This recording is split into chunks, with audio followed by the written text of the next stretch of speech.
Hello guys, সবাই কেমন আছেন? আজ আমাদের ইমন সাংস্কৃতিক একাডেমির বার্ষিক বনভোজন, তাই বনভোজনের প্রস্তুতি চলছে। আজ আমরা যাব দক্ষিণ কাট্টলী সাগরপাড় নিরিবিলি পার্কে। আমাদের গানের ছাত্রছাত্রী, টিচার, নৃত্যের টিচার, তবলার টিচার, মিউজিশিয়ান সবাই। তাই ছাত্রছাত্রীরা আপনারা দেখতে পাচ্ছেন অনেক আনন্দ করতেছে। তো প্রথমেই আমরা একটি গাড়ি করে সবাইকে নিয়ে যাওয়ার জন্য নাম লিস্ট করছি, খানার কুপন দিচ্ছি। যেহেতু এই কাজটা অনেক কঠিন, বাচ্চাদেরকে সামলানো, বাচ্চারা যেহেতু একটি দূরে জায়গায় যাচ্ছে। এই যে আমাদের রঞ্জিত দাদুকে দেখা যাচ্ছে, উনি অনেক পরিশ্রমী, সবাইকে নিয়ে নামলেন। এই যে ঢুকতে না ঢুকতেই আমরা নিরিবিলি পার্কের দোলনায় আমাদের বাচ্চারা চড়তে লাগলো, খুবই আনন্দ করতে লাগলো।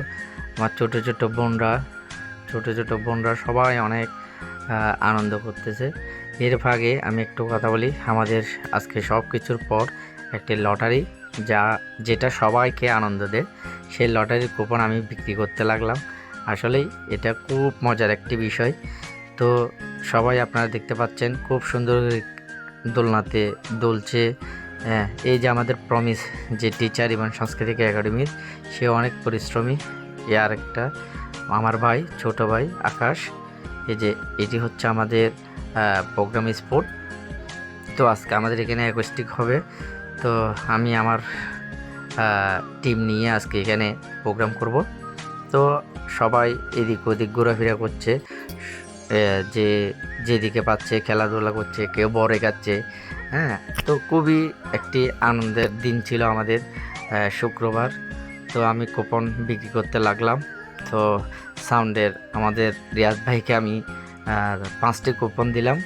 অবশ্যই সে একটি পুরস্কার পেয়েছিল, পরে আমরা দেখাবো। তারপরে নিরিবিলি পার্কে ছিল নৌকা বাইক। এই নৌকাতে বাচ্চারা উঠতেছে, কিন্তু আমরা অনেক ভয় পেয়েছিলাম বাচ্চাদের জন্য। তো আসলে সবাই, আমরা যারা গার্ডিয়ান হিসেবে ছিলাম, সবাই প্রচুর পরিমাণে তাদেরকে গাইড দিয়েছিলেন। তারপরে এই যে আমরা এরপর দুপুর হয়ে গিয়েছিল, খাওয়া দাওয়ার যেটা খাওয়া দাওয়া খেতে হবে সবার। খাওয়া দাওয়ার শেষে আমাদের প্রোগ্রাম স্টার্ট হলো। প্রথমে আমাদের শ্রদ্ধেয় স্যার ডক্টর রতন কুমার দেবনাথ স্যারের জন্য আমরা 1 মিনিট সবাই নিরাপত্তা পালন করলাম। নিরাপত্তা পালন করে আমরা তারপর আমাদের প্রোগ্রাম আরম্ভ করলাম। সবাই প্রচুর নাচ, অনেক আনন্দ করতে লাগলো।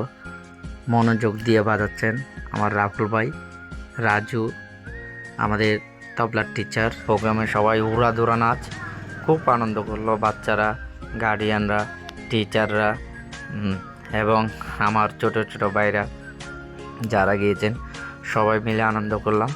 এরপরে যেটা আনন্দ হবে সেটা হচ্ছে যে লাকি কুপন। আসলে লটারিটা সবচেয়ে জনপ্রিয় ছিল এবং আনন্দময় ছিল। এখানে আরেকটি বড় ব্যাপার হচ্ছে, লটারিতে আমি যখন উপস্থাপনা করতেছি, তখন আমার বউ, মানে যেটা আমার স্ত্রী, সে একটি ডায়েরি পুরস্কার পেল। সবাই আমাকে বলছে সেটি নাকি আমি তাকে ইচ্ছা করে দিয়েছি, আসলে নয়, তার ভাগ্যে ছিল এটা। তো আসলে সবাই একজন এক পুরস্কার পেয়েছে। এখানে আমাদের ইমন সাংস্কৃতিক একাডেমির বর্তমান টিচার প্রমিস দেবনাথ, সে একটি মগ নিয়ে পিছনে দাঁড়িয়েছিল। পরপর তার নামটি সে মগের ভাগ্যে জুটে গেল। আসলে সব কিছু মিলে, বাচ্চাদেরকে মিলে সব কিছুতে খুবই আনন্দ ছিল আমাদের আজকের বনভোজনটি। তো আমরা আশা করি আগামী বছর সবাইকে নিয়ে আবার আমরা নতুন কোনো জায়গাতে বনভোজনে যাব। সবাই আমাদের জন্য আশীর্বাদ করবেন।